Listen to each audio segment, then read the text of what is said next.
After pregnancy எந்த வீக்ல இருந்து ஒர்க் அவுட்ஸ் பண்ணலாம், என்ன ஒர்க் அவுட்ஸ் பண்ணலாம் அப்படின்ற கன்ஃபியூஷன்ஸ் நிறைய பேருக்கு இருக்கும். ஸோ அதுக்கான இன்ஃபர்மேஷன் தான் இந்த வீடியோவில் கொடுத்துருக்கோம்.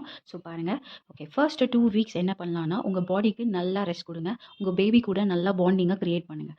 நெக்ஸ்ட் 2 to 3 வீக்ஸில் ப்ரீதிங் ஒர்க் அவுட்ஸை ஸ்டார்ட் பண்ணுங்கள். ஆல்ரெடி பேஜில் வந்து 360 டிகிரி பற்றி இன்ஃபர்மேஷன் நிறைய கொடுத்துருக்கேன். ஸோ அதை போய் பாருங்கள்.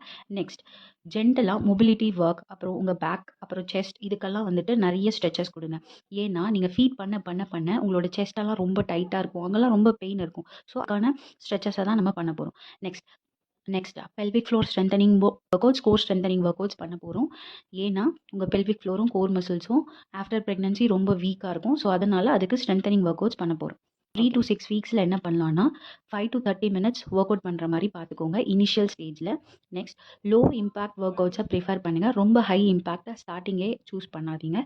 போக போக of course you can increase your intensity, but initial ஸ்டேஜில் லோ இம்பாக்டே வந்துட்டு ஃபாலோ பண்ணுங்கள். இந்த வீடியோவில் நான் ஷேர் பண்ணியிருக்க ஒர்க் அவுட்ஸ் எல்லாமே வந்து chest stretches, back stretches, pelvic floor strengthening workouts, core strengthening workouts, mobility works, இதெல்லாம் தான் ஷேர் பண்ணியிருக்கேன். ஸோ இது போல் இன்னும் நிறைய வீடியோஸ் வேணும்னா கமெண்ட் செக்ஷனில் கமெண்ட் பண்ணுங்கள், கண்டிப்பாக போஸ்ட் பண்ணுறேன்.